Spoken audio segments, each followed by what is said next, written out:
Vamos a compartir la clase de hoy. Hoy nos toca un tema importante que es la regulación hormonal. ¿Y qué son las hormonas? ¿Y cuál es su relevancia? Ya un poco más macro, ¿cierto? Porque hasta las clases previas, ¿cierto? Nosotros lo que revisamos, ¿cierto? Fue fundamentalmente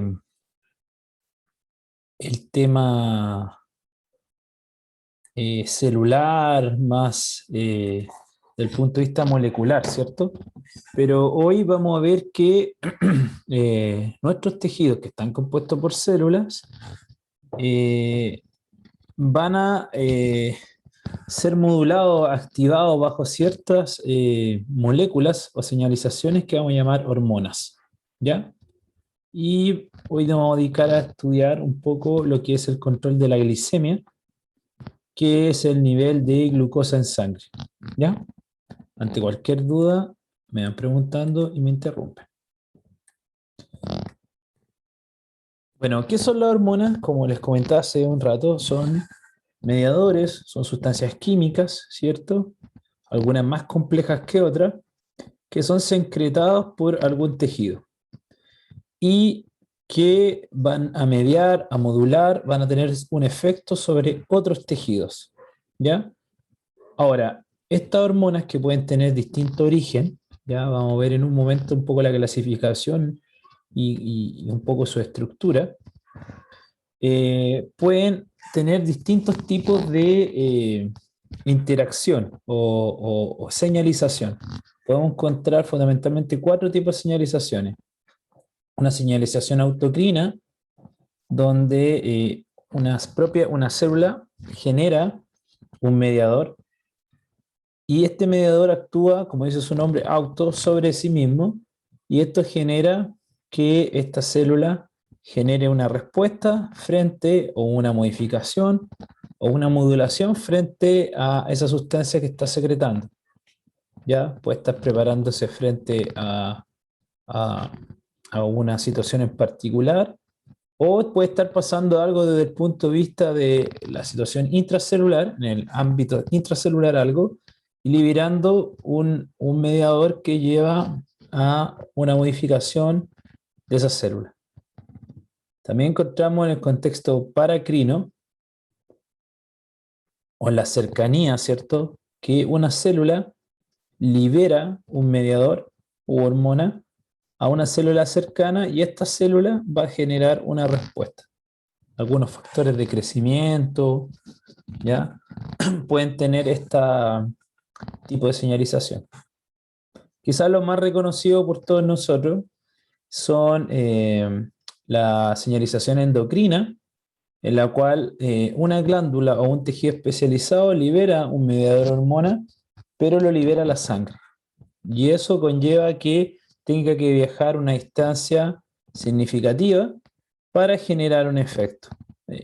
Gran parte de las hormonas que vamos a analizar, nos vamos a enfocar, por ejemplo, la del control glicémico, insulina, glucagón, tienen este concepto de endocrino. Y siempre lo endocrino tiene que llegar a la sangre, ¿ya? Y viajar a una distancia importante.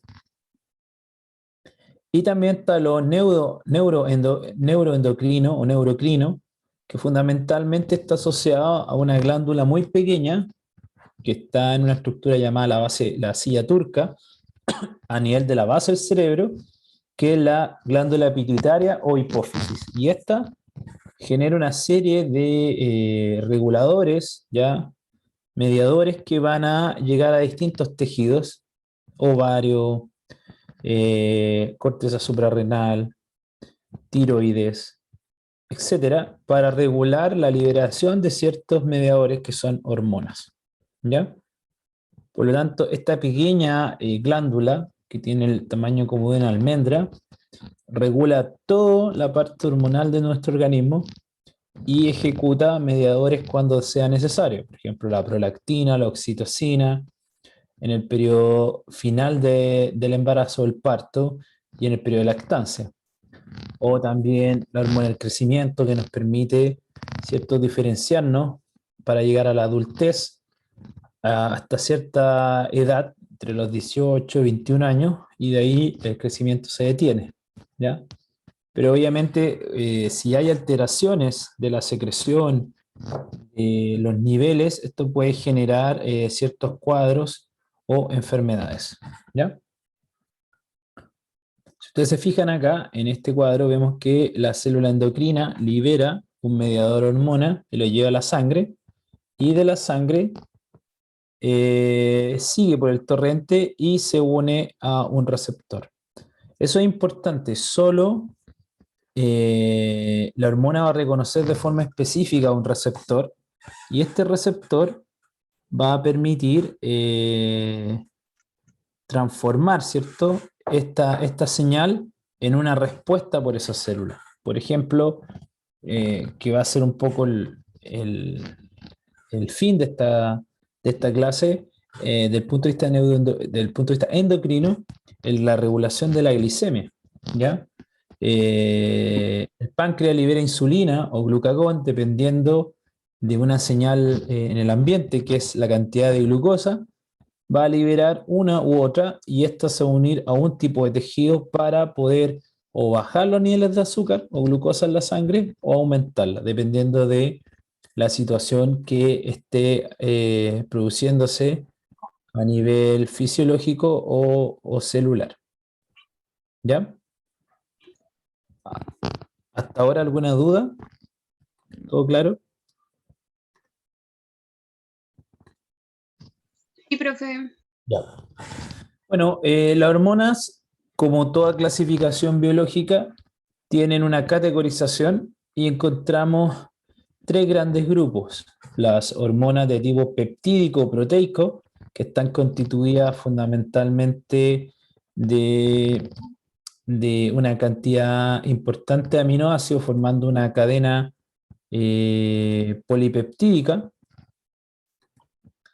Y en este caso, ¿alguien tiene encendido el micrófono? Si lo puede silenciar. Gracias. Y como les comentaba, están constituidos por una gran cantidad de aminoácidos, y en este caso encontramos péptidos, como la oxitocina, ¿cierto? Que es un ejemplo que se secreta cuando la parte terminal del parto para generar las contracciones uterinas, ¿ya? En el caso de proteínas, que es mucho más grande un péptido, encontramos la insulina y el glucagón, que regulan lo que denominamos la glicemia, ¿ya? La growth hormone, que es la hormona del crecimiento, ¿ya? Y glicoproteínas también, que son proteínas con ciertas modificaciones post-traduccionales con azúcares o derivados, como la folículo estimulante a nivel femenino, al igual que la hormona luteinizante, la, la hormona, la hormona la gonadotrofina coriónica, ya que es una hormona importante porque es el inicio y es el indicativo si una mujer está en estado de embarazo, porque aumenta en los primeros días y semanas de un embarazo efectivo, y por lo tanto es la manera como se determina en un test de embarazo, ¿ya? En el caso de hormonas esteroidales, que tienen como base el colesterol, como ustedes ven ahí, es un esteroide, es un anillo tetracíclico, permite formar una serie de hormonas, como son las hormonas sexuales, los estrógenos, los progestágenos, los andrógenos, y también hormonas que tienen que ver con la corteza suprarrenal, como el cortisol, que regula el metabolismo, el sistema inmune, y la aldosterona, que era un mineralocorticoide que regula la función renal a través de la reabsorción de agua. Y también derivados de aminoácidos, ciertos aminoácidos se pueden transformar o modificar para formar, por ejemplo, las catecolaminas, como son la dopamina, la adrenalina y la noradrenalina, Ahora, fundamentalmente, la dopamina y la noradrenalina no son hormonas, son neurotransmisores, ¿ya? Eh, Ahora, la diferencia entre hormona y neurotransmisor es sutil, ¿ya? Porque ambas, tanto los neurotransmisores como hormonas, se encapsulan en vesículas, ¿ya? En el caso de los neurotransmisores se encapsulan en neuronas, ¿cierto? En el caso de la hormona, están en una glándula, en un tejido. Pero la otra diferencia sustancial es que los neurotransmisores es casi una señalización paracrina porque se libera del axón y se une inmediatamente o al tejido, donde hay un receptor, o a las dendritas de otra neurona. En cambio, las hormonas viajan a través del torrente sanguíneo a lugares más distantes. Entonces, es un poco la diferencia también entre hormona y neurotransmisor. Pero como estamos hablando en general de señalización, podemos decir que cae dentro del concepto de mediador. En este caso, la, la tirosina es un mediador de estos componentes, la dopamina, la adrenalina y la noradrenalina. Y de hecho la adrenalina es muy importante desde el punto de vista evolutivo, porque la adrenalina nos da la capacidad de adaptarnos ante estresores o riesgos o algún factor de riesgo para nosotros. En este momento estamos desde nuestro celular, un computador y estamos, ¿cierto?, en reposo, estamos tranquilos. Pero si ahora empezara a temblar muy fuerte, obviamente mi voz cambiaría, mi cara cambiaría, probablemente ustedes también estarían asustados. Y eso se debe a que rápidamente la adrenalina me está preparando para una situación de riesgo. Y ante esa situación de riesgo, tiendo a abrir los ojos, ¿cierto? A prepararme, a llevar sangre a lugares que son más importantes, corazón, cerebro, músculo. No me, por eso me pongo más pálido cuando me asusto, porque la sangre se va a tejidos más importantes. Y eso me da la posibilidad de reaccionar rápidamente ante un evento de eso y correr, saltar, pelear, evadir, etc.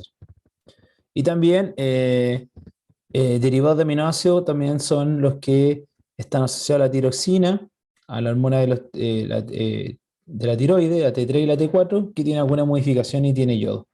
Por lo tanto, ustedes pueden ver que hay un pool importante de hormonas que juegan un rol significativo en lo que somos como individuo, organismo y especie para definirnos las distintas funciones que prevalecen o caracterizan o se asocian a esta hormona.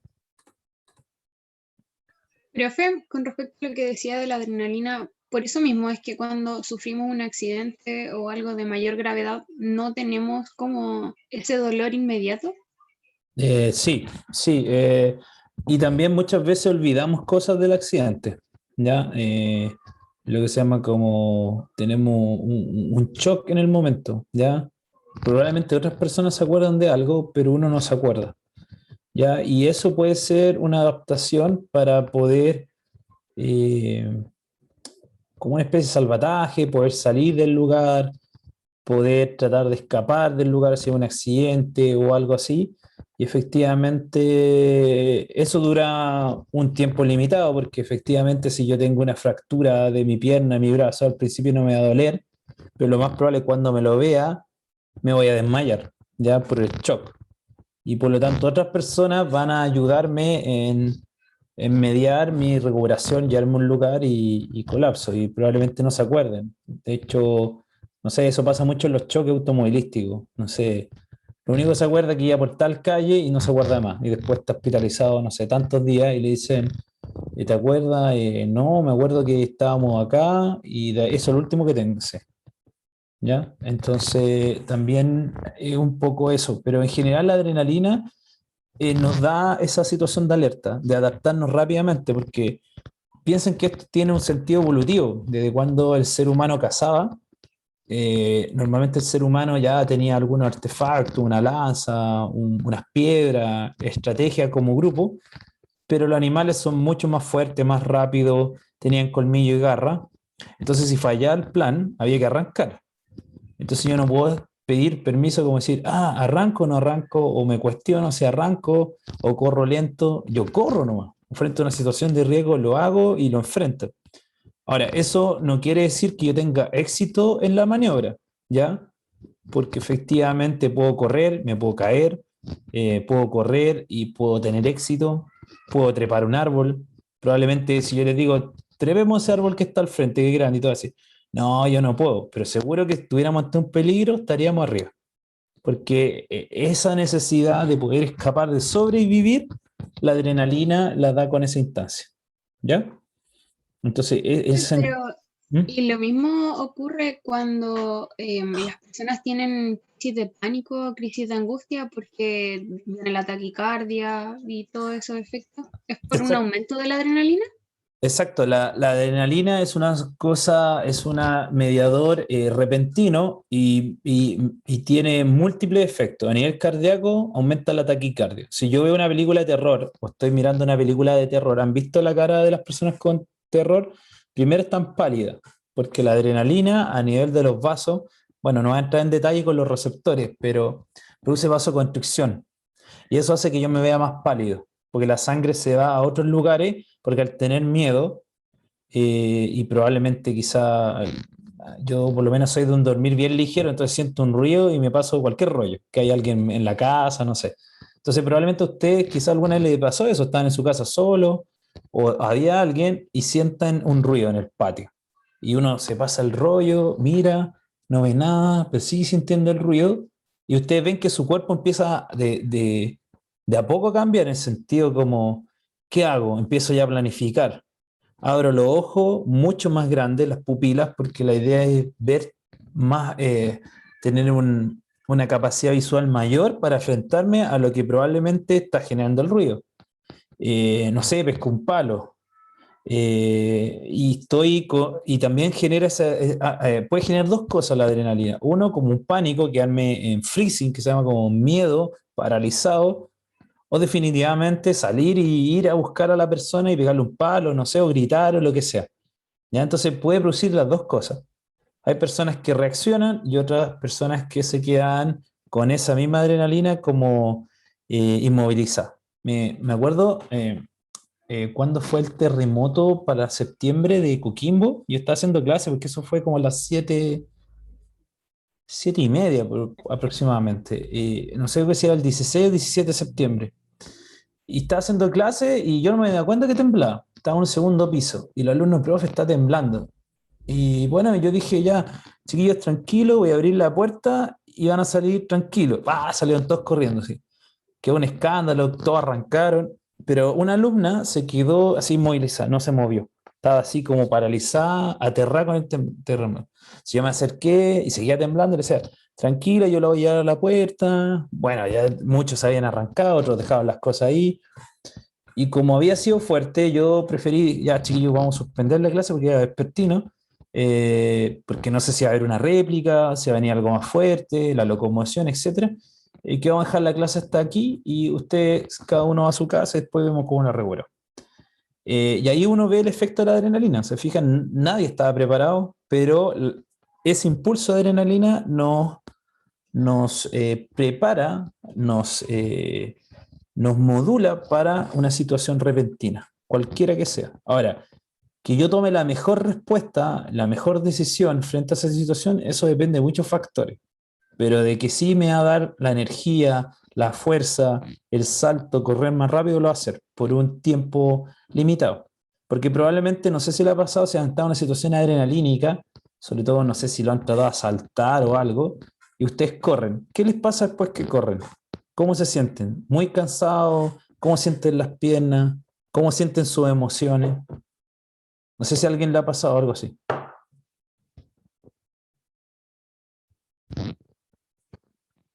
¿Se han peleado alguna vez? ¿Qué les pasa así como con su cuerpo? ¿Cómo lo sienten como si fuera de lana? Como que se acabó la energía, porque la adrenalina gatilla mucha salida de glucosa, sobre todo el hígado y el músculo, para poder golpear, correr, saltar ante una situación de emergencia.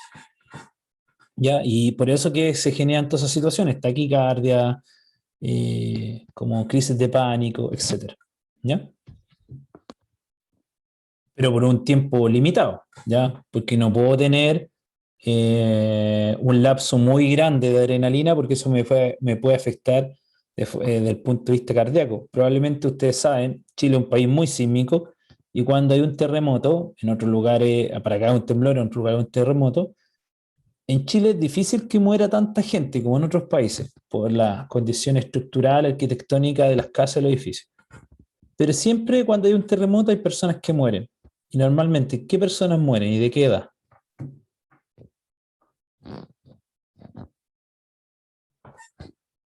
Personas de mayor edad. Adultos mayores. ¿Por qué? Porque están postrados, porque caminan más lento, porque tienen miedo, ¿cierto? Y no se pueden mover con una persona joven. Y eso hace muchas veces una sobrecarga muy grande de adrenalina, de catecolamina, del punto de vista adrenérgico, y eso lleva a que mueran de un ataque cardíaco. Porque está, además es una persona envejecida, su corazón está envejecido y frente a una emoción muy fuerte, muere. Una persona joven lo más probable es que no le pase eso, porque se va a poder movilizar al portal de su puerta, se va a poder movilizar fuera de la casa, etcétera. Pero una persona de mayor edad no. Entonces eso hace que sea más crítico la función, la adrenalina en esos pacientes o en esas personas. ¿Ya? Y bueno, acá lo que analizamos a partir, ¿cierto?, de esta clasificación estructural, de dónde son sus precursores, vemos que los receptores pueden ser de estos mediadores hormonas de dos tipos. En la superficie de la membrana plasmática de una neurona, a nivel de ovario, de testículo, de páncreas, etcétera, hígado, músculo, y vemos que los receptores están en la superficie. Para el caso de la folícula estimulante, la luteinizante, la insulina, la hormona de crecimiento, la oxitocina, la, la antidiurética, las catecolaminas, y esto quiere decir que son hormonas hidrofílicas, o sea que son hormonas que no tienen la capacidad de atravesar membranas, por lo tanto su receptor debe estar en la superficie de la célula. Muy distinto a todos los, al otro tipo de receptores que son los receptores intracelulares, porque son hormonas hidrofóbicas. Fundamentalmente muchas de estas derivan de corticoides, esteroides. Y el esteroide más común y característico de los vertebrados superiores es el colesterol. Por lo tanto, tienen, entre comillas, chip libre, paso libre a través de la membrana y se unen en el citoplasma a un receptor y este receptor después trasloca al núcleo o se mueve del citoplasma unido a la hormona hacia el núcleo. ¿Ya? Por lo tanto, hay dos familias o dos locaciones de receptores, en la membrana y de forma interna. Bueno, acá vamos a ver un ejemplo. Estos son mecanismos de acción de hormonas a nivel plasmático. Si ustedes se fijan, los receptores están en la membrana, por lo tanto, la hormona, que normalmente es una señalización neuroendocrina o endocrina, quiere decir que llega a la sangre y de la sangre llega a un tejido blanco. Cuando digo tejido blanco, un tejido que tiene receptores para unirse, ¿ya? Pensemos que las hormonas son como llaves y las llaves solo puede abrir una puerta. Por lo tanto, pueden haber muchas cerraduras, pero solo va a llegar a una célula blanco donde va a encontrar, ¿cierto?, la horma, el espacio, la complementariedad para que pueda abrir este mecanismo asociado a un receptor, ¿ya?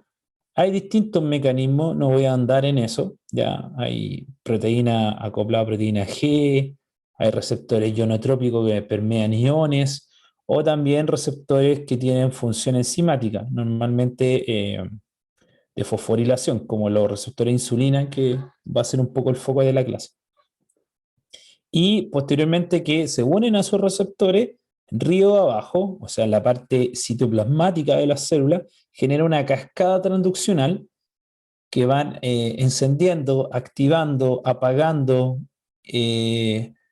inhibiendo procesos que de forma concertada y jerárquica un tejido celular promueve de forma como tejido. Por ejemplo, si volvemos al tema de la adrenalina, que se une a los receptores beta adrenérgicos, si yo estoy asustado o tengo que enfrentar algo, va a aumentar la taquicardia, va a aumentar la capacidad contráctil del corazón, porque se va a unir a todos los cardiomiocitos y en su conjunto el músculo cardíaco, dependiendo si son aurícula o ventrícula, va a producir una sístole y una diástole mucho más rápida que conlleva una taquicardia, más bombeo de sangre, porque está preparándome ante una situación que puede ser confrontacional, de riesgo, y por lo tanto me está preparando para saltar, evadir, correr, pelear, etc. ¿Ya?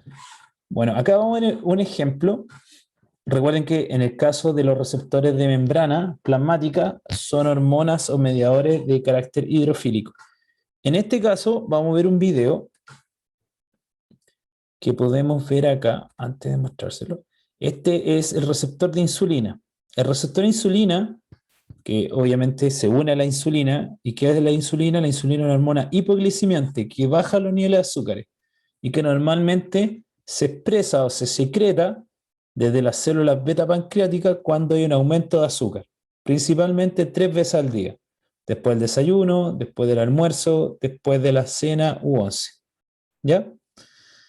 Ahora, este receptor está como monómero porque está en ausencia de insulina, pero cuando la insulina está presente en el torrente sanguíneo y llega al hígado o al músculo o a los adipocitos, este monomeriza, o sea, dimeriza, perdón, ahí se une la insulina y dimeriza, y esto produce un cambio conformacional, como se ve ahí.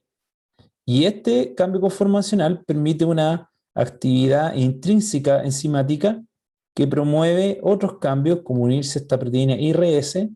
Esta proteína IRS, al modificarse por fosforilación, promueve la activación de otra proteína, que es una fosfoinositol-triquinasa, una quinasa, y esta obviamente después ayuda en la mediación o la incorporación de GLUT4, que son estos transportadores. ¿Qué hace GLUT?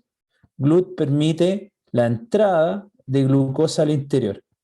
Como les decía, ¿cuál es la función de la insulina? Voy a mover de nuevo este video, ya un poco rápido. La insulina se une a su receptor. Este receptor da una señal río abajo que hay insulina. Por lo tanto, si hay insulina, el fin último de la insulina es bajar los niveles de azúcar. Por lo tanto, de forma concertada, la insulina, los receptores de insulina se autofosforila, este recluta IRS, IRS recluta una proteína quinasa, y esta proteína quinasa media en la movilización de GLUT. ¿Qué es GLUT? Un transportador de glucosa. Y estos transportadores se movilizan, como se ve en la vesícula, hacia la membrana. Por lo tanto, estos transportadores van a cumplir el fin último por el cual la insulina se unió a su receptor en ese tejido, que es ingresar la glucosa de la sangre al interior del hepatocito, al interior del músculo, para bajar los niveles. ¿Ya? Por lo tanto, es una hormona hipoglicemiante la insulina, baja los niveles de azúcar en la sangre. ¿Ya? Y ese es su mecanismo, a través de la activación de esta vía e incorporar estas entradas, ¿cierto? Estas puertas, estos transportadores a nivel de la membrana para bajar los niveles de azúcar en sangre y almacenarlo, gastarlo, etc. ¿Alguna pregunta? Entonces, lo que hace es que en presencia de insulina activa como todos esos mecanismos para que entre la glucosa a los hepatocitos y baje los niveles de glicemia. Exacto. Ya un poco adelantándome, pero ahí lo voy a explicar con más detalle. En el caso de la diabetes hay una hiperglucemia, un altos niveles de azúcar en la sangre constante, y esto se debe a dos razones. O no hay insulina, por lo tanto nadie puede dar aviso a que los GLUT se vayan a la membrana, o lo otro que puede ocurrir, bueno, depende del tipo de diabetes, de ahí lo voy a explicar con más detalle, o lo otro que sucede es que la insulina se une a este receptor que vemos acá, pero hay una resistencia, como que no lo reconoce este receptor a la insulina, y por lo tanto, al no reconocerlo, al no tener activación adecuada, esta vía no se activa de forma idónea, efectiva, y todas estas etapas que vimos hace un momento, donde hay cambios conformacionales, modificaciones, a través de grupos fosfato y fosforilaciones, no sucede, y como no sucede, por lo tanto, la incorporación de estos transportadores a la membrana no ocurre, y si no hay transportadores, la glucosa permanece afuera, generando la hiperglicemia. ¿Ya? Pero vamos a mostrar con más detalle, aprovechando la imagen, lo dije, pero de ahí vamos a ver un poco el tema de la diabetes, que es una enfermedad sumamente prevalente, mortal, y y con alta comorbilidad en nuestra sociedad y a nivel mundial. Y por otra parte tenemos el mecanismo de receptores nucleares, que en este caso son todas las hormonas que tienen como estructura base un esteroide, como la hormona de la tiroides, las hormonas esteroidales, y estas hormonas tienen tránsito libre porque al ser muy parecidas al colesterol, y como la membrana es lipídica, pasan rápidamente al citoplasma, ahí es reconocido por un receptor, y este receptor normalmente con la hormona trasloca significa moverse desde un compartimento subcelular a otro, en este caso citoplasma, al núcleo, y actúa como un factor transcripcional. ¿Qué son los factores transcripcionales? Primero, ¿qué es la transcripción?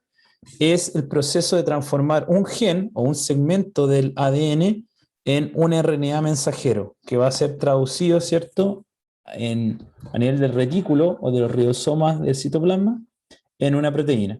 Por lo tanto, esta hormona o este mediador esteroidal, al unirse a su receptor, promueve estimula o reprime la expresión de ciertos genes, ¿ya? Y eso obviamente genera una modulación de la respuesta de este tipo de receptor. En este video vamos a ver un poco lo mismo que hay ahí, pero tomando como ejemplo la aldosterona. Esos triangulitos que uno ve ahí son aldosterona.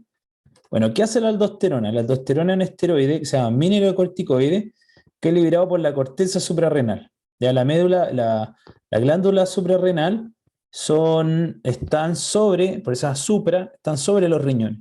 Son dos, igual que los riñones. Y tiene corteza y médula. Y se llama mineralocorticoide porque esta hormona esteroidal la produce la corteza de la glándula suprarrenal. Y se llama mineralocorticoide porque regula la reabsorción de electrolitos y agua.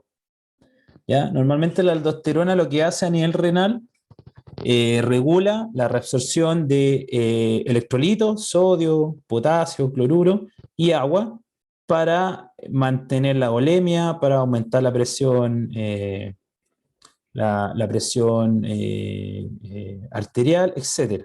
¿Ya? Y la aldosterona es un esteroide, por lo tanto, eh, pasa la membrana libremente, se une a su receptor, y este receptor actúa a nivel del ADN como un factor transcripcional. Se unen a regiones específicas, ¿ya? Y por lo tanto promueve la expresión de ciertas RNAs que se van a transformar en proteínas y esas proteínas van a tener un efecto. ¿Ya? Eso no sale en el video, pero lo voy a comentar con ¿qué hace finalmente la aldosterona? La aldosterona, ¿cómo promueve esto? La aldosterona a nivel renal promueve la mayor apertura de los canales de sodio. Entra más sodio, arrastra agua y esto conlleva una mayor volemia o una mayor absorción de agua y sodio. Y por otra parte también, a través de esta regulación génica, disminuye a una proteína que genera degradación del canal de sodio. Entonces, sin aldosterona, este canal está degradado o va a ser marcado para degradar con un tipo de molécula que se llama ubiquitina, y por lo tanto, al ser marcado y degradado, hay menos reabsorción de sodio y menos reabsorción de agua. Pero cuando está en presencia de la aldosterona inhibe este proceso y por lo tanto hay más entrada de sodio, hay más entrada de agua y por lo tanto tiene una función de aumento de la reabsorción renal. ¿Ya? Y así funcionan todos los esteroides, ¿ya? Tienen receptores citoplasmáticos que traslocan al núcleo y finalmente regulan procesos de transcripción como factores de transcripción, ¿ya? Entonces ahí regulan la expresión génica, ¿ya? ¿Está claro, cierto? ¿O alguna duda?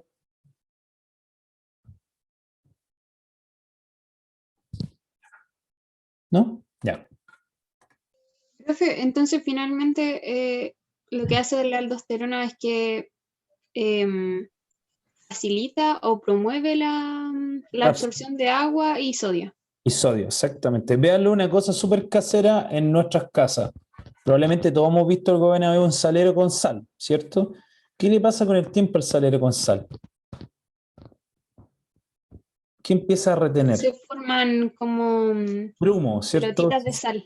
Exacto, porque tiene la capacidad de retener agua, ¿ya? Y como retiene agua a través de una propiedad química que se llama higroscópico, algunas sales son higroscópicas, retienen agua, eso hace que no salga sal. Ya piensen que eso pasa en la cocina. Obviamente, si la aldosterona promueve la entrada de sodio, el sodio no entra solo, siempre va a ir acompañado de agua. Por lo tanto, es una estrategia para mantener los niveles de volemia, hacer esto. Por ejemplo, salgo a hacer deporte, no llevé agua, me estoy deshidratando, tengo sed, no tengo agua, no puedo perder agua. Entonces actúa la aldosterona y le dice o le orienta o modula a nivel renal y a través de esta expresión génica o regulación, no, no hay que perder agua porque tenemos sed, no hay agua, estamos perdiendo agua por deshidratación y perder agua a través de la orina puedo modificar algunos parámetros. Por lo tanto, la aldosterona que hace es frena eso para que el agua se mantenga en el sistema. Y de hecho, cuando dejo de hacer deporte, llego a mi casa y empiezo a tomar agua, me cuesta mucho ir a orinar. Y cuando lo hago, es bastante concentrada, de un color muy amarillo, y hago a veces muy poco. ¿Por qué? Porque mi organismo estaba sometido a un estrés hídrico, porque no tomaba agua, tenía sed, me estaba deshidratando, y por lo tanto la idea de la aldosterona es que regule esto. ¿Ya? Ahora, ¿quién regula todo esto? Es un eje importantísimo a nivel neuronal y cerebral, que es el hipotálamo. El hipotálamo es una estructura cerebral, ¿ya? Y que bajo el hipotálamo está la hipófisis, ¿ya? Que es una o glándula pituitaria que es muy pequeña, tiene el tamaño de una almendra, y está en lo que se llama la silla turca.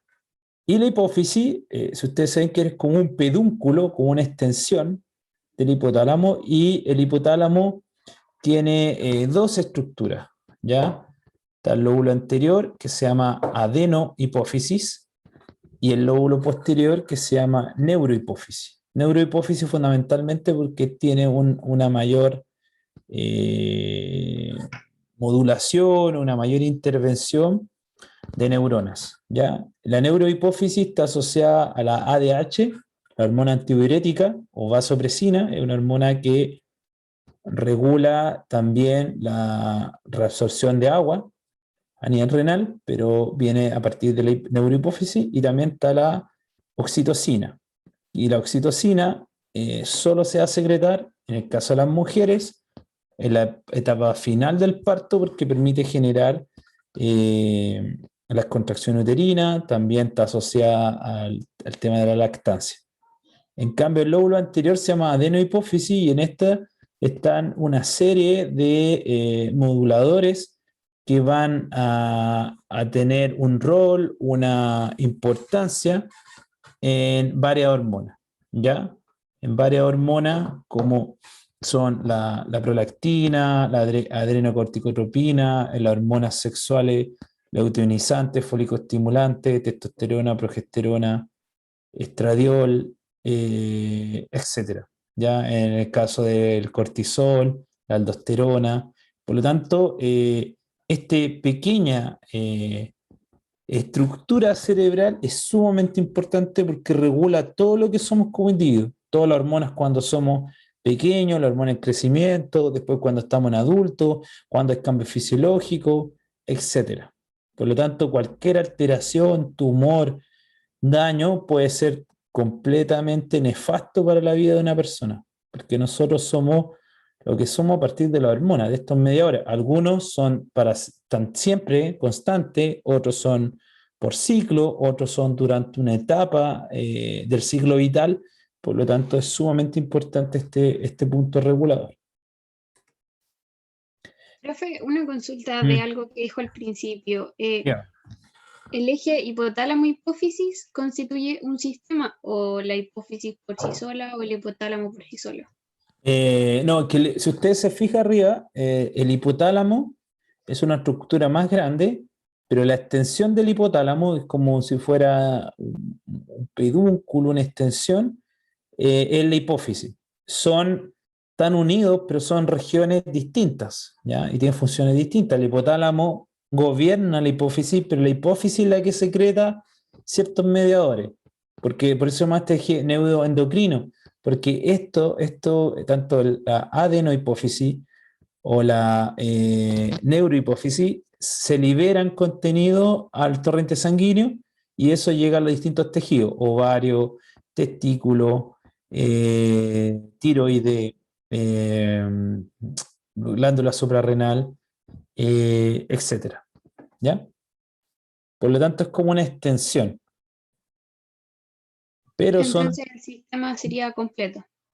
sería completo, exactamente. No los separo, o sea, los separo desde el punto de vista anatómico y funcional.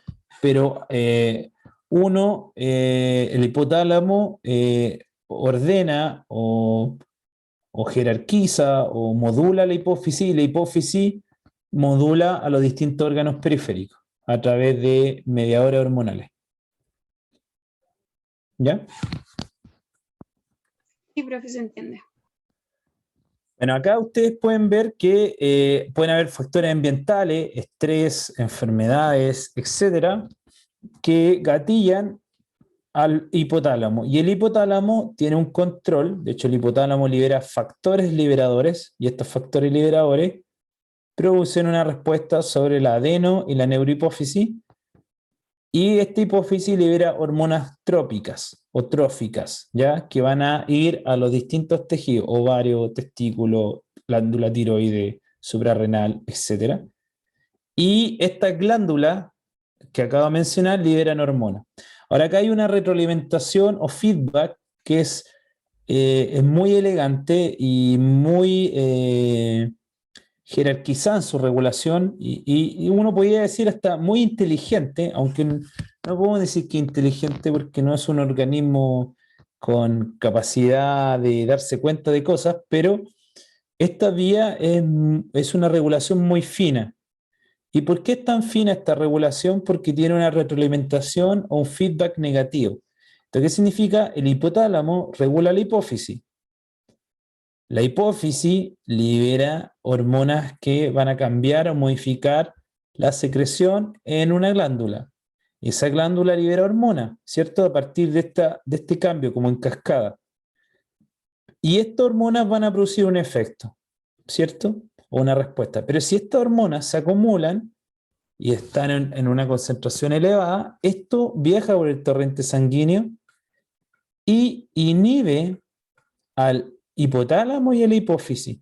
Por lo tanto, al inhibir el hipotálamo y la hipófisis, el hipotálamo no genera factor liberador, la hipófisis no libera hormonas tróficas, la glándula deja de tener estas señales que le decían o le informaban o modulaban, secreta una hormona, las hormonas disminuyen y por lo tanto deja de tener efecto. Pero cuando las hormonas disminuyen, caen, esta hipófisis y este hipotálamo dejan de estar inhibidos por el propio producto de esta vía y vuelve a activarse para producir nuevamente este feedback, ¿ya? Hay hormonas, por ejemplo, que es el cortisol. El cortisol es una hormona que le llaman la hormona del estrés y su pic está en la madrugada o antes de despertar, ¿ya? Cuando uno se despierta lleva 8, 9 o 10 horas durmiendo y está con ayuno, o sea, está con poca energía porque no ha comido, está en un estado de reposo y uno se levanta, ¿cierto? Pero ¿qué es lo que le da fuerza para levantarse? ¿Qué es lo que le da iniciativa para saltar de la cama? No es ni la alarma del celular, no es ni la clase, no es el papá, la mamá, no. Es una hormona hay un pulso y el cortisol se libera a partir de la glándula suprarrenal. Se libera, esta es una hormona hiperglicemiante, libera azúcar. Ese azúcar, ese pic de azúcar, me da energía a mis neuronas, a mi cerebro, me empiezo a despertar y empiezo mi día. Pero antes de empezar mi día, obviamente, me baño, me siento y tomo desayuno. Importante el desayuno, es la comida más importante porque en esa comida estoy restaurando mi nivel energético para empezar el día. Debe ser la comida más importante porque ustedes llevan 8 o 10 horas sin comer y por lo tanto esa energía se restablece a través de la alimentación. ¿Ya?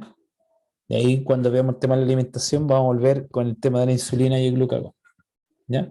Por lo tanto, esta regulación a partir del producto final que se está modulando o ejerciendo su liberación a través del hipotálamo y la hipófisis, estas hormonas inhiben lo que las promovió. Y al inhibirlo, esto no permite la liberación de hormonas, esto que está inhibiendo también se ocupa y vuelve a activarse y de esta manera hay una retroalimentación fina, una regulación fina que se llama retroalimentación o feedback, ¿ya? Que es muy como ejemplo y característico del sistema neuroendocrino. Hipófisis, o sea, hipotálamo, hipófisis y glándula hormonal, cualquiera que sea, páncreas, ovario, testículos, tiroides, suprarrenales, etc. Profe, entonces finalmente la glándula que produce la hormona efectora no es la hipófisis produce como, El factor eh, liberador.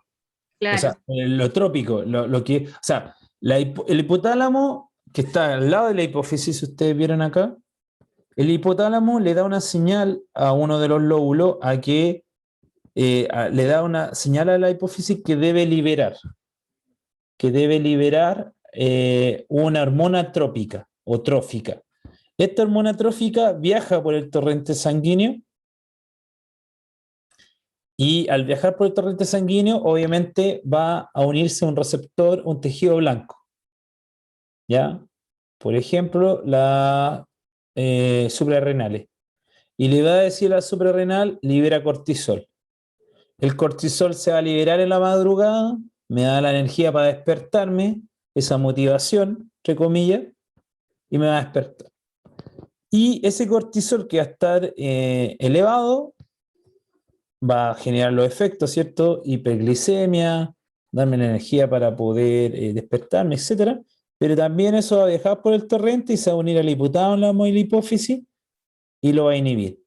Y al inhibirlo, deja de haber el factor liberador, ya no se estimula la hipófisis, al no estar estimulada la hipófisis, decae la hormona estrófica, al decaer la hormona estrófica, la glándula deja de ser activada, que en este caso la corteza suprarrenal, y la corteza suprarrenal deja de generar cortisol, y a medida que pasa el día, el cortisol va decayendo, ya decayó, y a esta hora ya de la tarde, noche, empiezo a bostezar, estoy más cansado, me empiezo a dar sueño, y entro nuevamente en reposo por 8 o 9 horas, y nuevamente esto se deslibera, vuelve el hipotálamo, hace un factor liberador de corticotropina, le da una señal a la hipófisis, esta genera la hormona que permite estimular la corteza suprarrenal y la glándula suprarrenal produce cortisol y esto se repite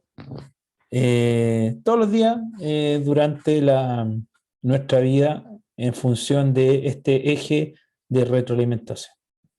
entonces las hormonas tróficas son como la señal para que la glándula produzca la hormona.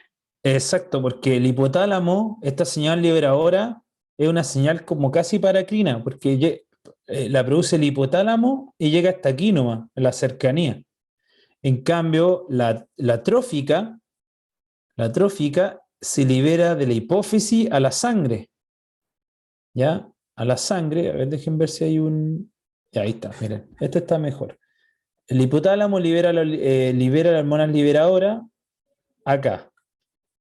Esta libera la hormona estrófica y esta estrófica, estas que están acá, en el color lila, son las hormonas liberadoras. ¿Ya? Por ejemplo, la hormona liberadora de corticotropina, corticotropin release hormone, acá, lo libera. Esta llega acá. Y a la parte, a la adenohipófisis,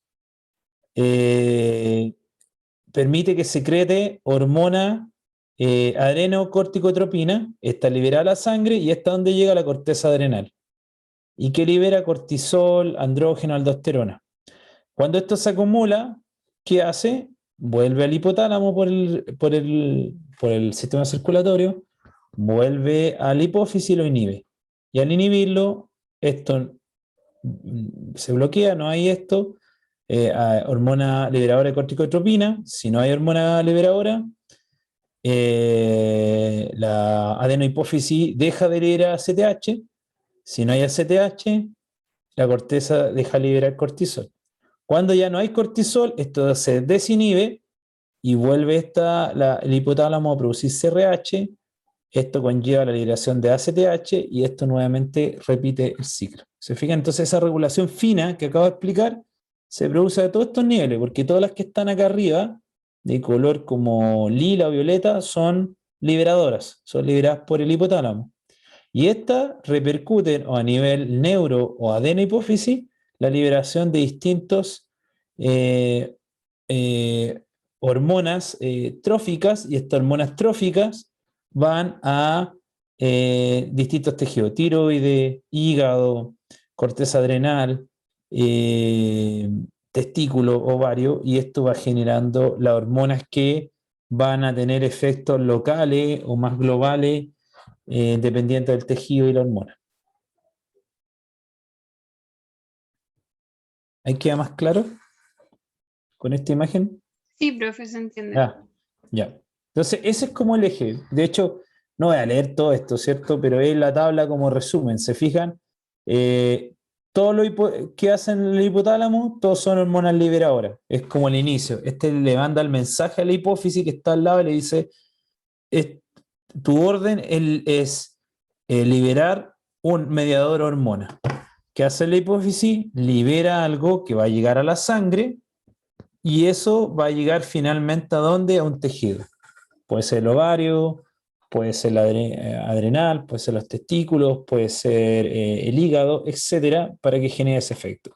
Y el producto que se produzca en esa glándula, que sería este nivel, genera un feedback negativo sobre el hipotálamo y la hipófisis, porque todos estos mediadores o hormonas definitivas pueden viajar por la sangre y llegar a través del sistema circulatorio al hipotálamo y a la hipófisis.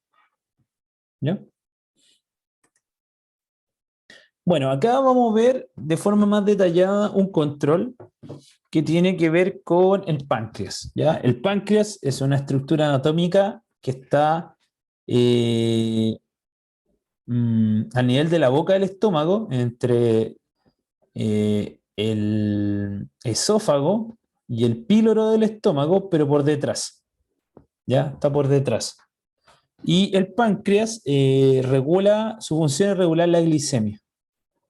El páncreas tiene 3 tipos de celulares, pero lo más importante es la célula alfa, que producen glucagón, que es una hormona hiperglicemiante, y las células beta, que producen insulina y es una hormona hipoglicemiante.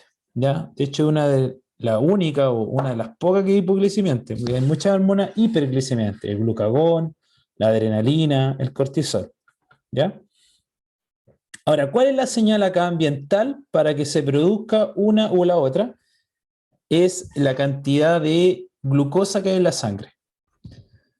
Por ejemplo, cuando uno se levanta en la mañana, lleva 8 o 9 o 10 horas sin comer.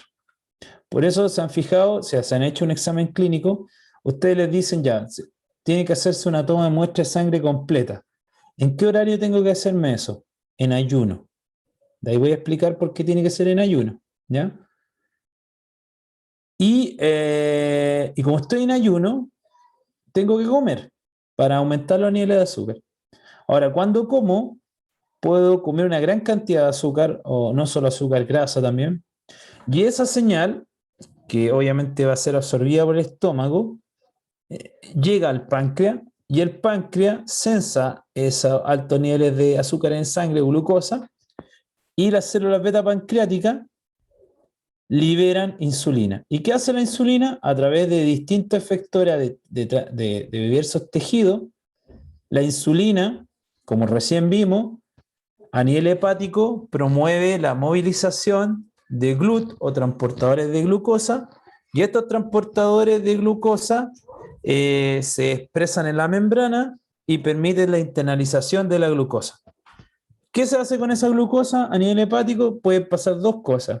O se gasta para temas energéticos, respiración celular, etcétera, o se almacena. Como se ve acá, la glucosa se transforma en un polímero característico de los vertebrados, que es glucógeno. Y el glucógeno sirve como un azúcar de reserva en los casos que sea necesario cuando no tengamos azúcar. ¿Ya? Ahora, eso por una parte, cuando tenemos altos niveles de azúcar.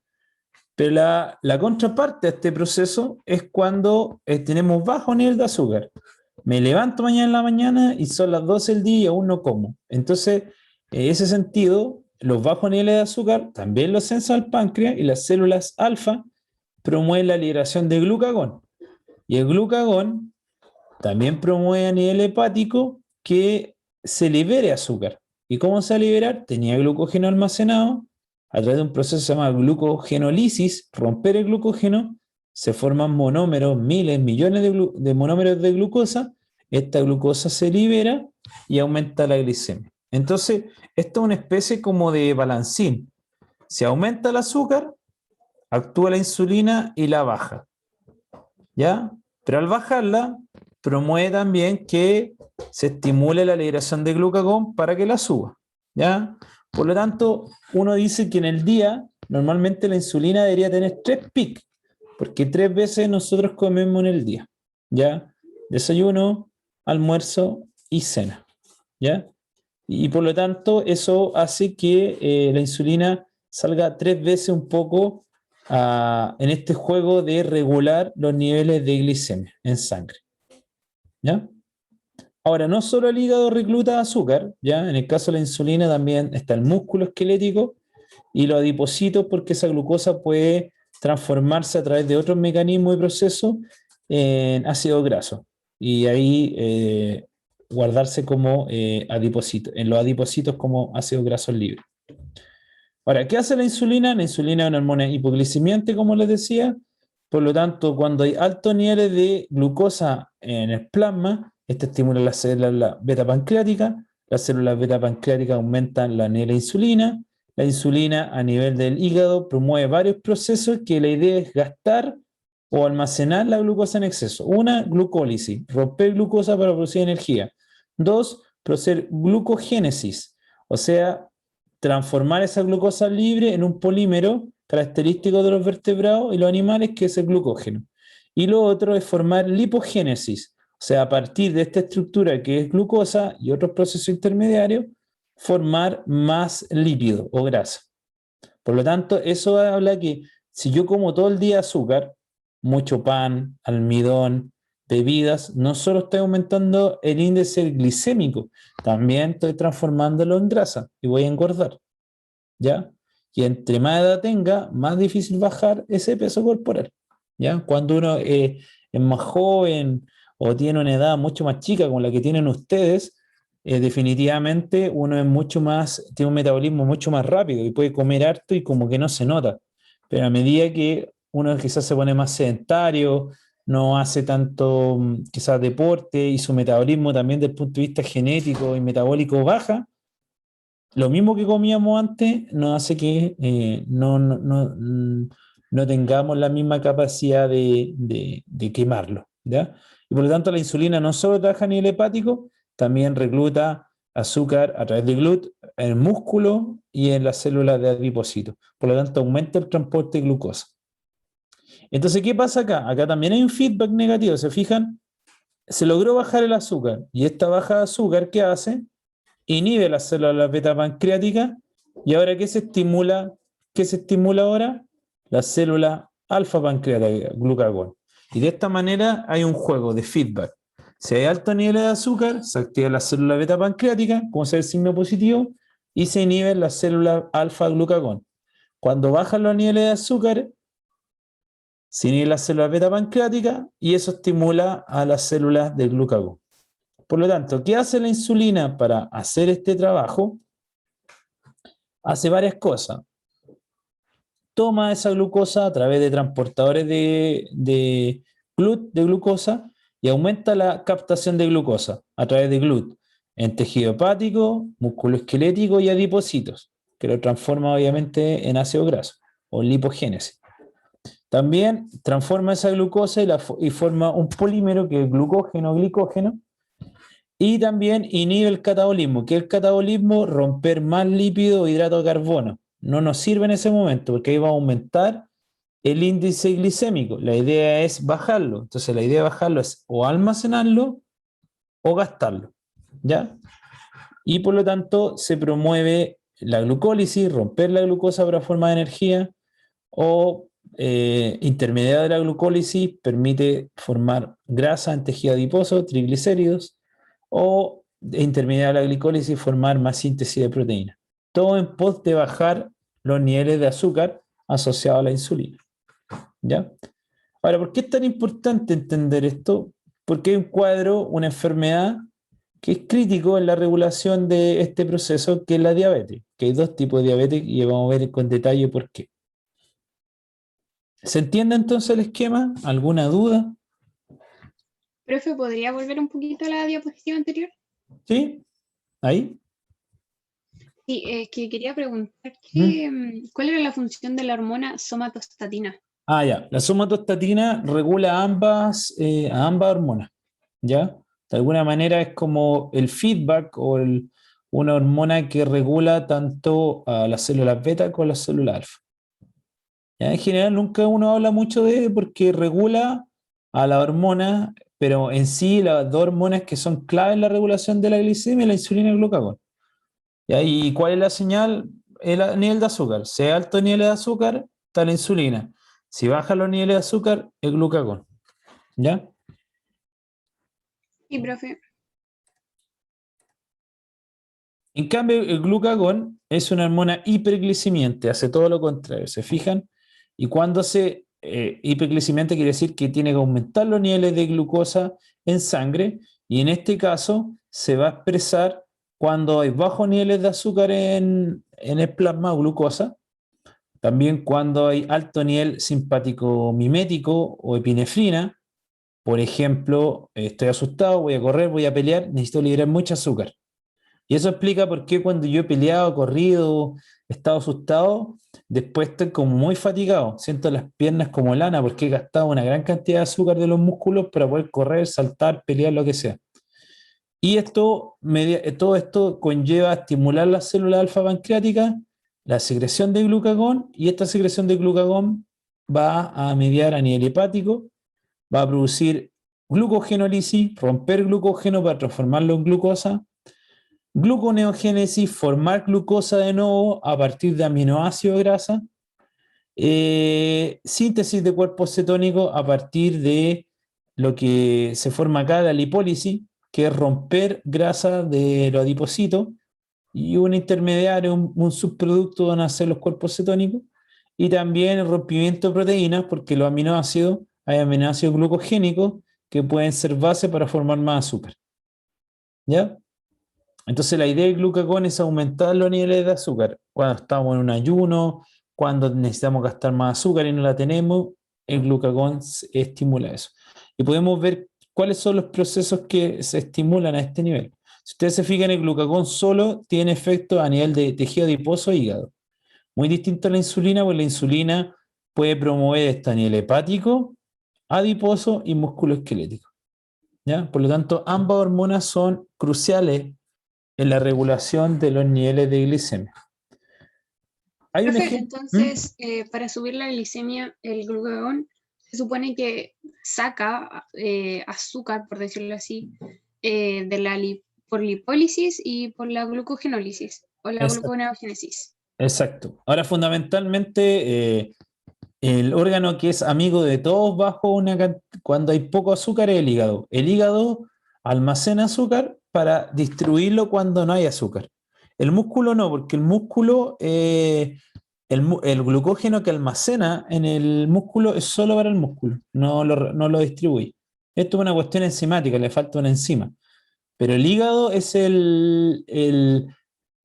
podemos decir, el lugar de almacenamiento de azúcar cuando no tenemos azúcar y lo va a ir distribuyendo a través de la sangre con la glucogenólisis, romper el glucógeno, transformarlo en glucosa y esa glucosa distribuirla a través del torrente sanguíneo que llega a los distintos tejidos. Uno de los tejidos que gasta más glucosa es el cerebro.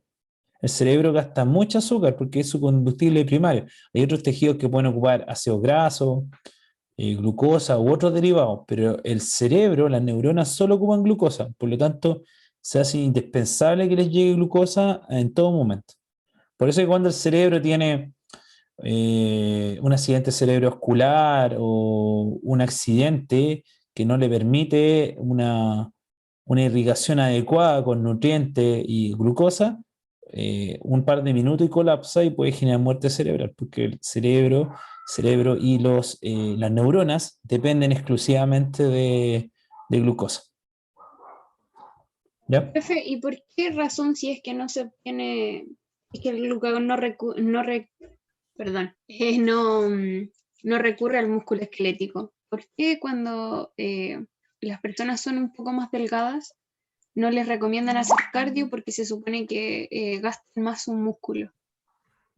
No, pues gasta más un músculo porque hay una mayor degradación de proteína, porque cada vez que yo me mueva, genero ejercicio, estoy generando un recambio de los aminoácidos y esa cantidad de aminoácidos termina siendo degradada. Entonces, esos aminoácidos, la degradación de aminoácidos, bueno, ya hay un poco más profundo, pero esa degradación de aminoácidos lleva a mayor nitrógeno circulando que puede ser peligroso y todo eso se va al hígado por el ciclo de la urea, que va a ser liberado como urea a nivel renal. Pero esa degradación de aminoácidos puede transformarse en más energía o más glucosa a través de la gluconeogénesis, que es una manera alternativa de formar azúcar sin tener azúcar a partir de ácidos grasos o aminoácidos. Entonces finalmente no tiene que ver con la glicemia, con todo esto del azúcar, tiene que ver con las proteínas. No, porque el músculo nunca va a entregar azúcar. El azúcar que tiene, el glucógeno que tiene almacenado es solo para el músculo. El único que distribuye glucosa a todos los otros tejidos, porque ahí se almacena, es el hígado. El músculo tiene glucógeno, pero para sus propias funciones, que es la locomoción, la contracción muscular. Ah, ya, sí se entiende, profe. Bueno, la diabetes, hay tres tipos de diabetes. Bueno, está la diabetes gestacional, que es una diabetes que solo se da en el caso fisiológico del embarazo y que puede traer consecuencias para la madre y para el bebé, porque una diabetes gestacional quiere decir que hay un diabetes en general. ¿Qué significa en términos simples? Que hay una hiperglicemia. Hay altos niveles de glucosa en sangre por mucho tiempo. Ahora, ¿cuál es el problema que produzca los niveles altos de azúcar en el tiempo para todas las diabetes?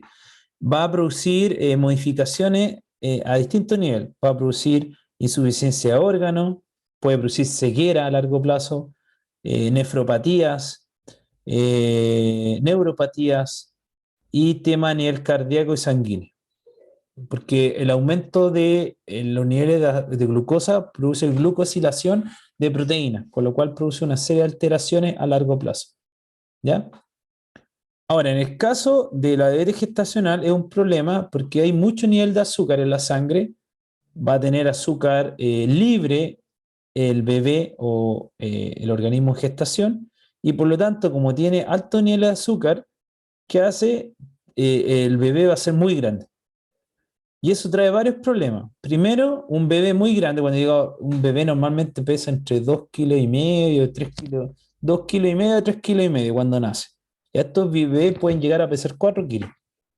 Y ahí hay un problema anatómico, porque por la cavidad vaginal y uterina no va a poder nacer, porque es muy grande y va a tener que haber cesárea. Y el otro problema futuro de ese bebé que se acostumbró a comer mucho, estando en la placenta, y por lo tanto sigue comiendo fuera de esta y puede después tener sobrepeso o obesidad.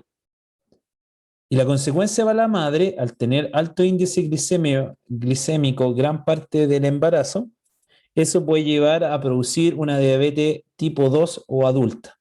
que es la diabetes más prevalente en la población que está enferma por un tipo de diabetes.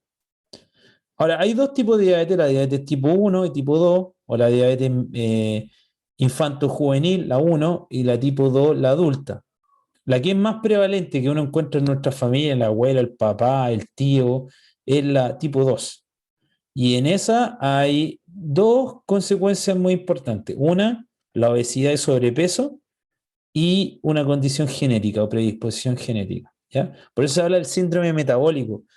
Personas que tienen las tres enfermedades más prevalentes dentro de la sociedad: diabetes, obesidad e hipertensión, ¿ya? Yo cuando entré a estudiar en la universidad, y hace un tiempo atrás, yo entré y sabía que la diabetes era de personas adultos mayores, abuelitos, ¿ya? Hoy en la actualidad no es así. Acá habla de 35 años. Ahora uno encuentra personas diabéticas mucho más jóvenes. Y eso puede tener varios factores. La dieta que tenemos en gran parte del país como país que come una gran cantidad de comida chatarra, bebida, pan, etcétera.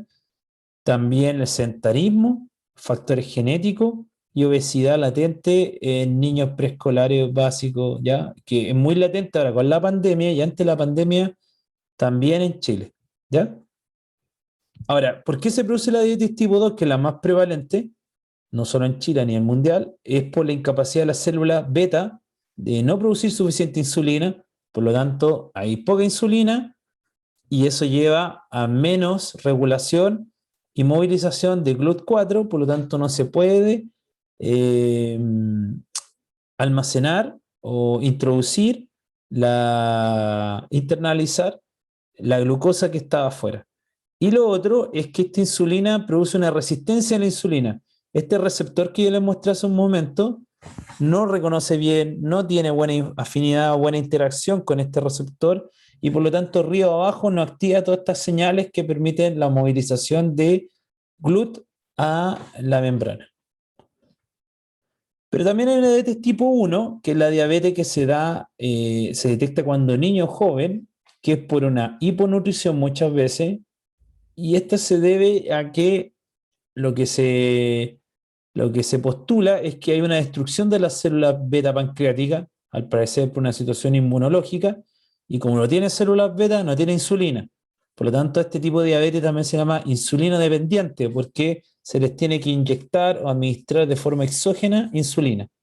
Y ahí son las personas que normalmente se andan midiendo la insulina, siempre andan comiendo algún dulce porque la insulina, el efecto es producir hipoglicemia, entonces pueden bajar dramáticamente los niveles de azúcar.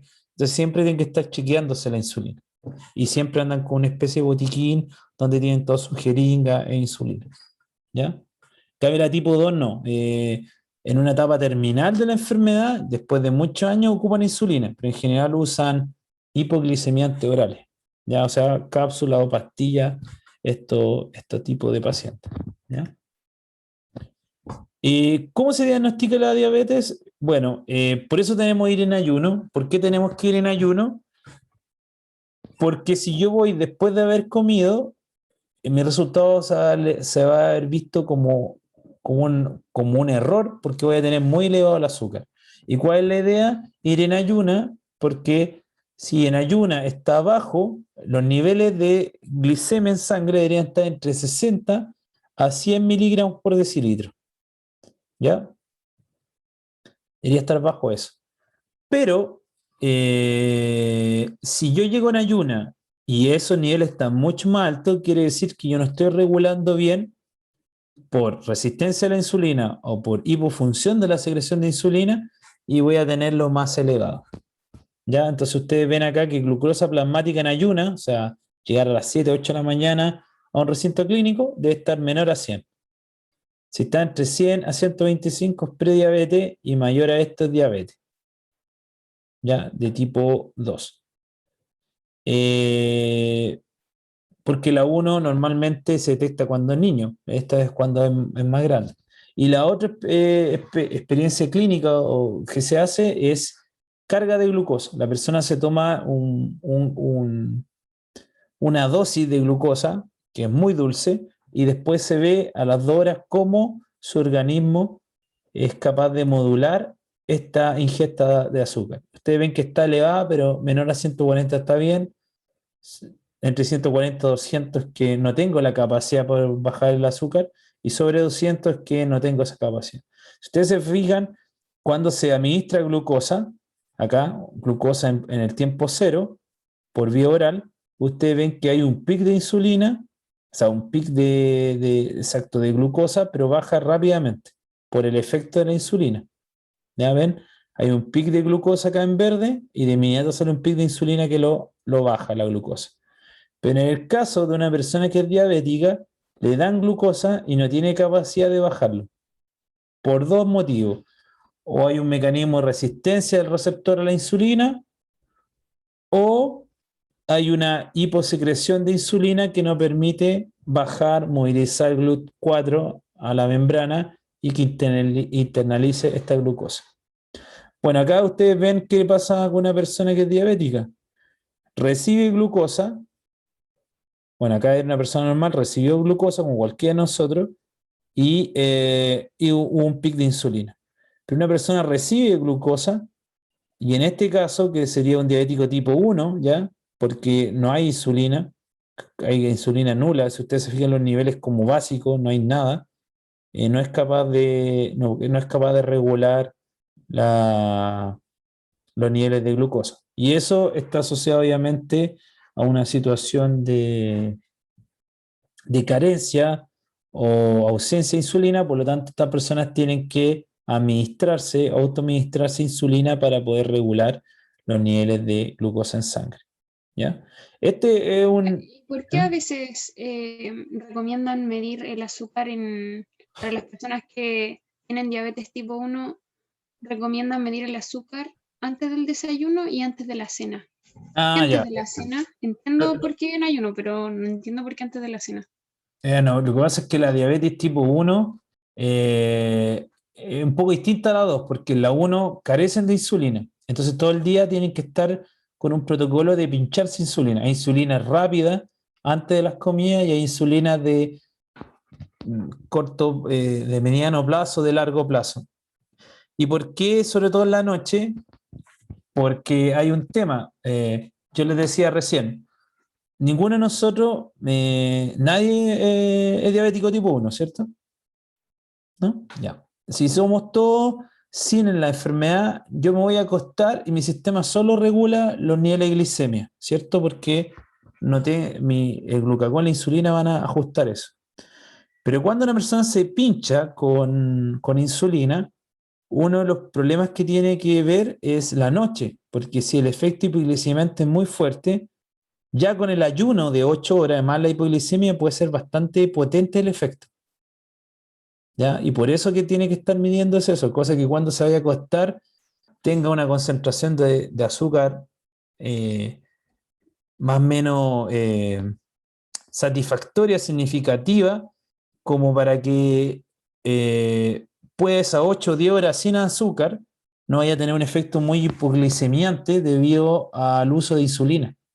¿Ya? Porque obviamente todo ahora en un rato más nos vamos a acostar y no diría por qué estás secretando insulina, porque no tengo azúcar. Entonces voy a estar en ayuno. Pero en este tipo de pacientes van a estar en ayuno y además antes ya se aplicaron insulina, por eso se miden los niveles de azúcar.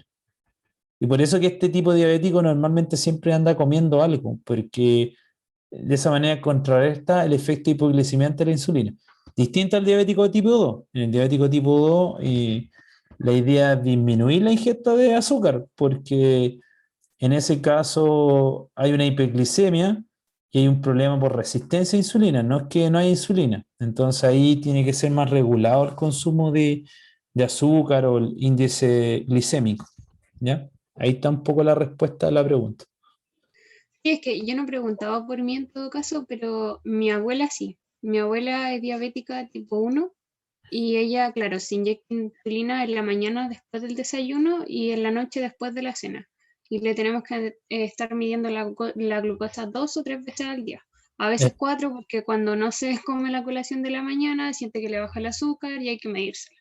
Sí. Y aún más si es una persona de mayor edad, porque al tener más edad, todos los mecanismos celulares y todo están mucho más deteriorados, están menos regulados, y eso hace que hay que estar midiendo. Por eso que eh, tienen un tester, se pinchan y rápidamente pueden ver los niveles de azúcar. Entonces van midiendo eso. Tampoco una persona diabético tipo uno, o sea, uno sin enfermedad, uno puede decir, ah, hoy día voy a ayunar, no quiero, no tengo hambre. Y no como en la mañana y me da recién, no sé, al almuerzo, ¿ya? Una persona que es diabético tipo uno no puede hacer eso, porque como está la presencia de insulina, no comer va a llegar a un nivel de hipoglicemia mayor. Y eso puede hacer que empiece a tener sudoración, a tener ansiedad, temblor, incluso desmayarse o morir. Porque recuerden que uno de los tejidos que gasta más azúcar que es el cerebro, ¿ya? Por lo tanto, puede ser peligroso una hipoglicemia extensa o prolongada en un paciente que tenga diabetes tipo uno y no se controle bien el tema de la hipoglicemia, ¿ya? Porque ahí, como les decía hace un momento, la insulina tiene pic en el día, una persona normal. Pero en el caso de una persona que tiene diabetes tipo uno y está con administración de insulina, todo el día tiene el efecto de la insulina, por lo tanto no puede decir, ah, hoy día yo no como, no, porque va a tener un efecto potente hipoglicemiante.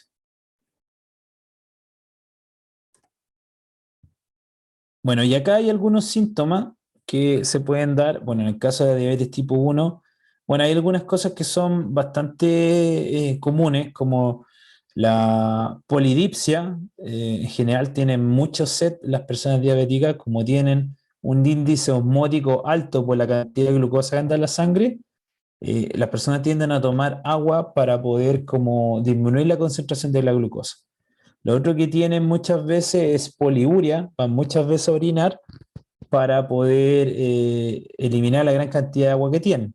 También tienen glucosuria, que no es normal que en la orina haya glucosa, y también tienen polifagia, que como tienen un efecto de hipoglicemiante, les da hambre, entonces vuelven a comer. Eso es lo que pasa y todos lo hemos vivido cuando uno come comida chatarra. Han visto que uno ve un churrasco, una hamburguesa, una pizza, se la come muy rápido y es rica porque tiene todo lo nefasto, ¿cierto? Tiene sal, tiene azúcar, tiene grasa, pero es rico. ¿Qué pasa, no sé, a los 40 minutos, a la hora después de comer? ¿Siguen con hambre o compárenlo con un plato de algo, una cazuela? Y también se la pueden comer rápida, pero comparen la saciedad. ¿Es lo mismo? ¿Es distinto? Es distinto, con la comida chatarra se siente hambre muy pronto, a Ya, diferencia de un plato de comida. y por qué pasa eso? Es que como tanto azúcar, tanta grasa, que ahí se hace un pic y después viene un pic enorme de insulina. ¿Y qué hace la insulina? Baja todo eso de una. ¡Fua! Lo baja. Y al bajarlo, nuevamente da una señal de hipoglicemia, pero potente. Esa señal llega a mi cabeza y mi cabeza que dice, tengo hambre. Tengo hambre y quiero comer de nuevo. ¿Ya? Entonces, por eso no es buena la comida chatarra. Si uno come otra cosa y que puede ser contundente, una cazuela, ensalada, probablemente van a estar toda la tarde y no van a querer ni comer y les va a dar sueño incluso. Van a dormir y van a hacer la once. No, no, todavía estoy viendo, tengo hambre. Porque no tienen hambre. Porque eh, es parcelado. De hecho, muchos nutricionistas hablan de que uno debería comer muchas veces en el día. ¿Para qué? Para, entre comillas, engañar a la insulina y de esta manera reducir hipoglicemia. Entonces uno come varias veces parcelado, desayuno, después una merienda, almuerzo, una merienda, once o cena. No hay un pic grande de insulina y tampoco produce un gran hipoglicemia. Entonces, de esa manera no tengo tanta hambre. Lo otro también, no estar comiendo con el televisor, porque ahí uno no mide cuánto come. Como de repente ve el plato está vacío, oh, ya me lo comí, vamos a echar más comida. Ya uno tiene que disfrutar la comida, comer lento, ya, y de esa manera como que uno siente que está más satisfecho con la comida, ¿ya?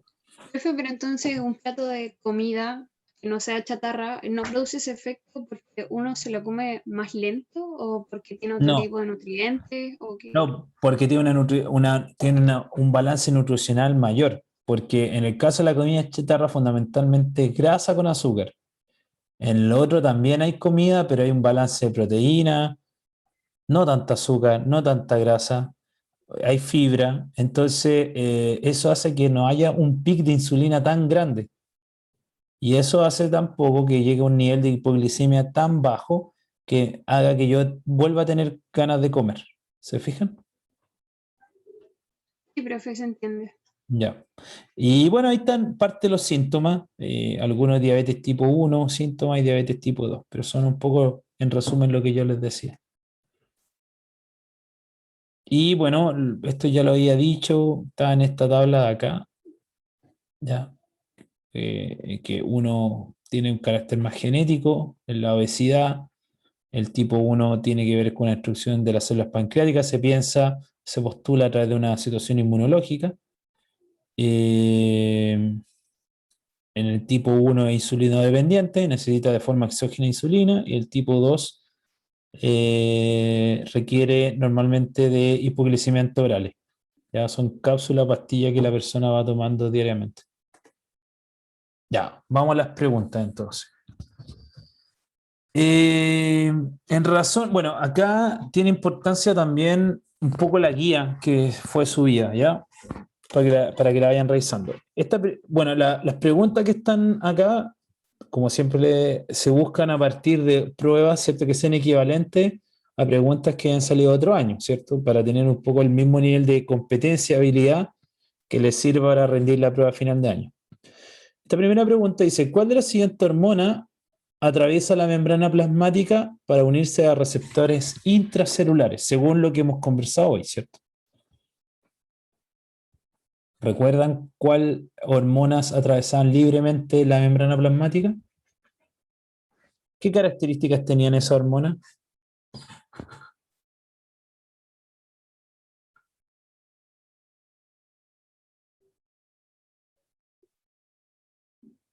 ¿Eran hormonas esteroidales?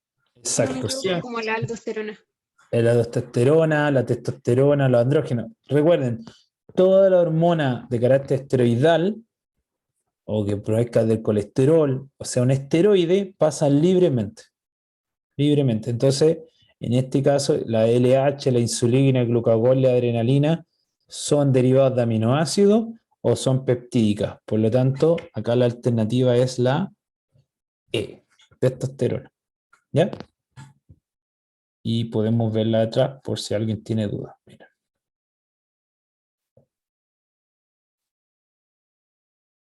Acá, ¿cierto? Que sería el video que les mostré. Y acá, ¿se fijan? Esta tabla es la importante.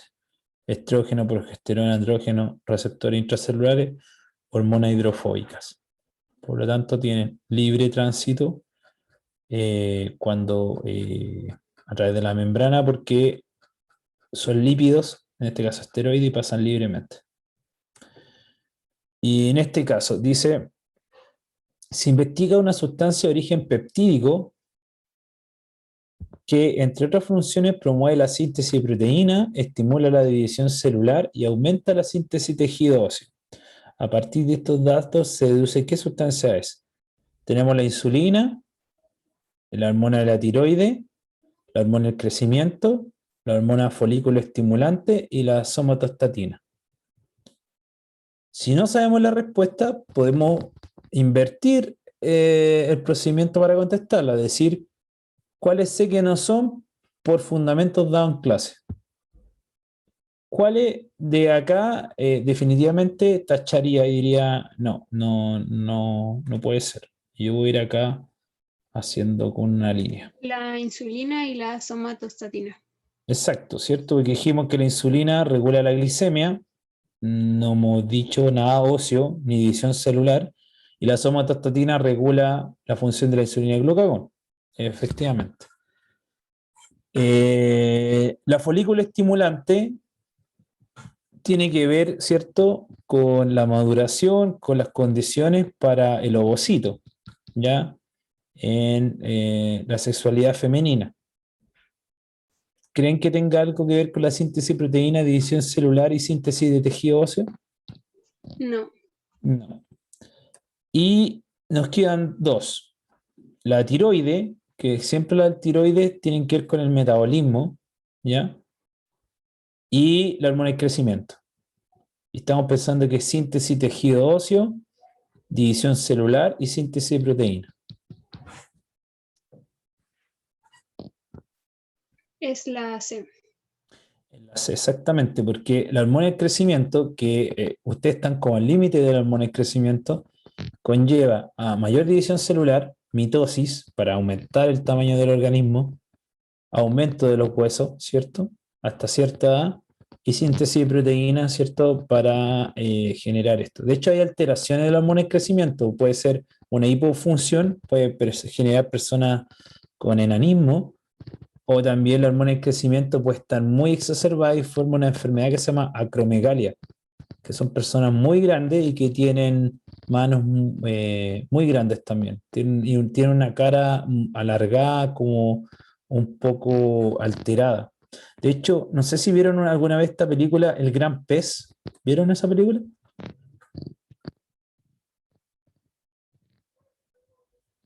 Que cuenta la historia de un papá que le contaba pura historia a los niños, a su hijo, y el hijo no creía.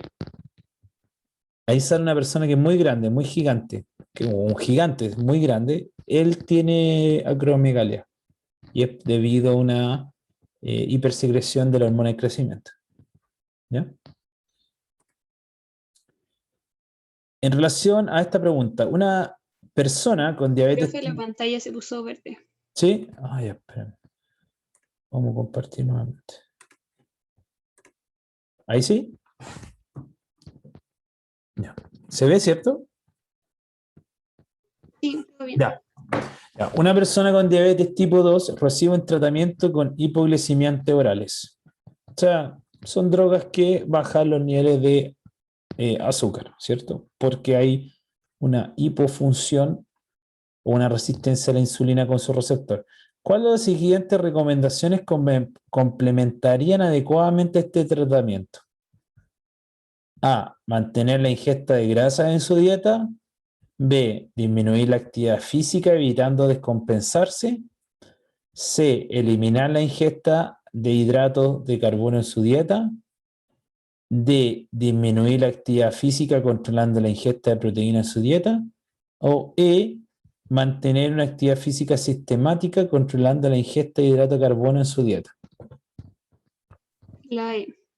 La E. Hay algo que a mí se me había olvidado y acá lo tomo la respuesta, que es la E, que efectivamente hay estudios que han demostrado que la diabetes es una enfermedad sin cura, pero si yo estoy en una prediabetes o resistencia a la insulina, se ha visto que el deporte, la práctica de deporte puede llevar también o influir en la movilización de glúteo.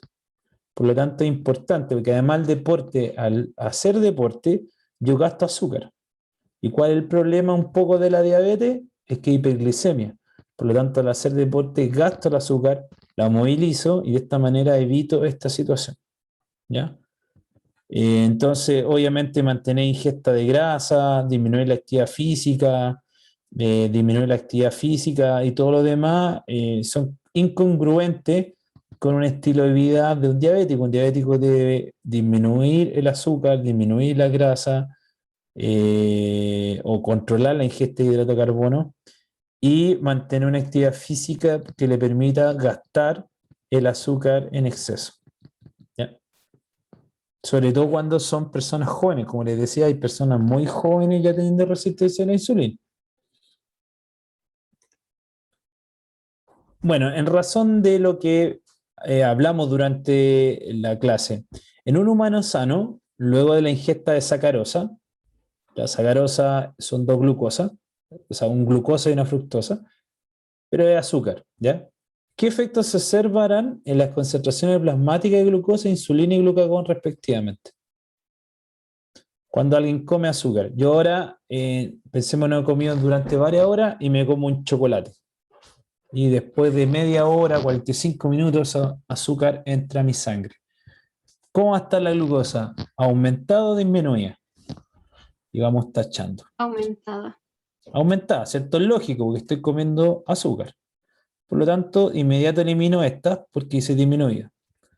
Ya, este tipo de ejercicio siempre háganlo así, porque yo tengo 3 columnas y me puedo ir enredando. Seamos objetivos, vamos analizando por variables. Glucosa aumentó, es lógico, estoy comiendo azúcar, elimino la B y la C. Si aumenta la glucosa, ¿qué pasa con la insulina? Bien aumenta. Aumenta, entonces la E la elimino. Y siempre esto es inversamente proporcional, como un balancín. Si la insulina aumenta, el glucagón Disminuye. disminuye. Por lo tanto, la alternativa es la D. ¿Ya? Siempre, si la insulina está elevada, el glucagón está bajo. Porque la glucosa está elevada. Si la pregunta hubiera sido otra, un humano sano está en ayuno después de varias horas de despertarse. ¿Cómo va a estar la glucosa? Disminuida. ¿Cómo va a estar la insulina? Disminuida. ¿Cómo va a estar el glucagón? Aumentando para poder transformar esa disminución de glucosa en un aumento porque es una hormona hiperglicemiante. ¿Ya? Y este me parece que es la penúltima o la última, no estoy seguro. Dice, una persona... De nuevo está la pantalla verde. ¿De nuevo? Qué raro. Ya, vamos a compartir. Ahí sí. Ahí se ve, ¿cierto? Sí. Ya. Una persona que desarrolla diabetes tipo 1, recordemos, insulina dependiente, normalmente infanto juvenil, ¿cuál de las siguientes características debería presentar? Un incremento de la reabsorción de agua a nivel renal. 2. Nivel plasmático de glucosa elevado sobre el normal. 3. Déficit de los niveles plasmáticos de insulina. ¿Cuál ustedes dicen de inmediatamente es característico de un diabético tipo 1? La 3. La 3, ¿cierto? Ya, entonces, igual, digo, la 3 está claro. Entonces, donde no esté la 3, yo elimino. ¿Cierto? Está claro, porque dijimos, hay un déficit en los niveles plasmáticos. Los niveles son nulos o son muy bajos. Perfecto. ¿Qué otra alternativa? Me quedan 2. Sabemos que... La 2. La 2, ¿cierto? Porque diabetes, ¿qué significa? Hiperglicemia. Sea diabetes gestacional, sea diabetes tipo 1, sea diabetes tipo 2. Por lo tanto, si no está la 2, la elimino. ¿Ven? Y probablemente a todos le hacía ruido esta, ¿cierto? Están todos con la duda. Pero ven, haciendo un análisis previo, no tuve que ni cuestionarme la una, no tuve que entrar ni en la profundidad de eso, porque definitivamente no es. Pero haciendo ese análisis que recién hicimos, la 3, la 2, la que teníamos segura, vamos haciendo y quedó solo la E. Ahora, ¿por qué la 1 no es? Porque la diabetes sí hay un rol con el riñón por la poliuria, por el tema desorden nefróticos o del riñón, pero no hay una regulación de la reabsorción de agua. Eso tiene que ver con otro tipo de hormonas como es la aldosterona, que mencioné en clase. ¿Ya? A todos les queda claro entonces la pregunta, ¿cierto? Y las respuestas. Sí, pero, profe, entonces cada vez que me aparezca una pregunta que vaya en torno a la glicemia y al control de la glicemia, ¿descarto cualquier cosa que diga acerca de la reabsorción de agua o algún tema renal? Eh, Depende, porque así como está planteado aquí, no, porque no tiene que ver el tema de la reabsorción de agua ni el renal. De hecho, un diabético tiende a perder agua, ya porque tienen poliuria. Porque como les comenté hace un rato, parece que esta es la última. Sí, esta es la última. Miren, vamos a ir hacia atrás. ¿Se fijan? Aumento la sed porque como tiene un índice osmótico, una concentración elevada de glucosa, toman mucha agua, tienen polidipsia. Y como toman mucha agua, también tienen mucha necesidad de orina.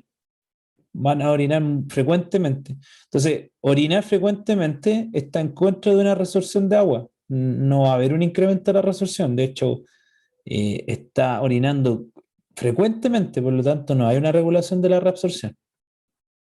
Por eso, en ese sentido, no es. Pero también no es porque en este contexto la diabetes no tiene una regulación sobre el tema renal. Acá estamos hablando más de la glucosa. ¿Ya? ¿De qué manera me lo podrían presentar para que yo dijera que es correcto? Un incremento de la frecuencia de micción o un incremento de la frecuencia de la acción de orinar. Ahí sí es correcto, porque esa característica es propia de los diabéticos. ¿Se fijan? Necesidad de orinar a menudo. ¿Por qué van a orinar a menudo? Tiene dos significados. Tratar de eliminar la glucosa, pero también como la persona está tomando más agua, obviamente tiene que regular la entrada de agua y en ese sentido tiende a ir a poliuria, tiene más frecuencia de orinar por la mayor entrada de agua debido a la polidipsia. Al aumento de la sed toma mucha más agua. Sí, profe, ya. Entiende. Ya. Eso, chiquillos, nos pasamos un rato, pero me parece que la discusión estuvo ok y la idea es que quedaran claros con el tema hormonal. La próxima semana vamos a hablar nuevamente de hormonas, como la parte 2 de hormonas, pero ahí vamos a hablar con más detalle de las hormonas sexuales, ¿ya? Testosterona, estradiol, progesterona, las liberadoras que terminan el Profe, folículo estimulante. Dígame. me quedó una duda con lo que estaba diciendo de la acromegalia. ¿Es ¿Mm? lo mismo que el gigantismo?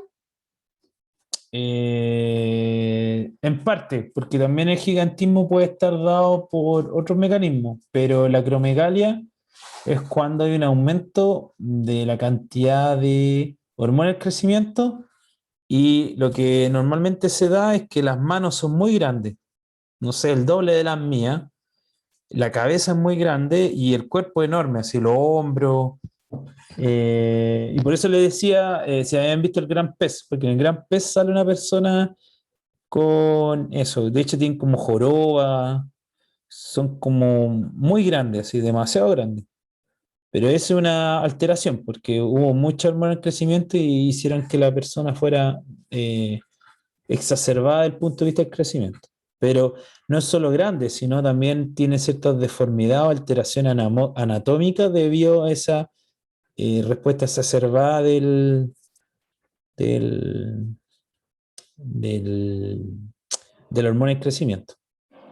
Entonces la acromegalia se diferencia del gigantismo porque la acromegalia depende solamente de la hormona del crecimiento y el gigantismo de otros factores, algo así. Mm, sí, entre comillas, porque el gigantismo también pueden ser condiciones genéticas de otro tipo, no necesariamente hormonales. Pero la acromegalia sí, definitivamente tiene que ver con algo netamente hormonal, hormona del crecimiento. Bueno, profe, gracias. Ya, ya, chiquillos, agradecido de sus preguntas y bueno, nos vemos la próxima semana.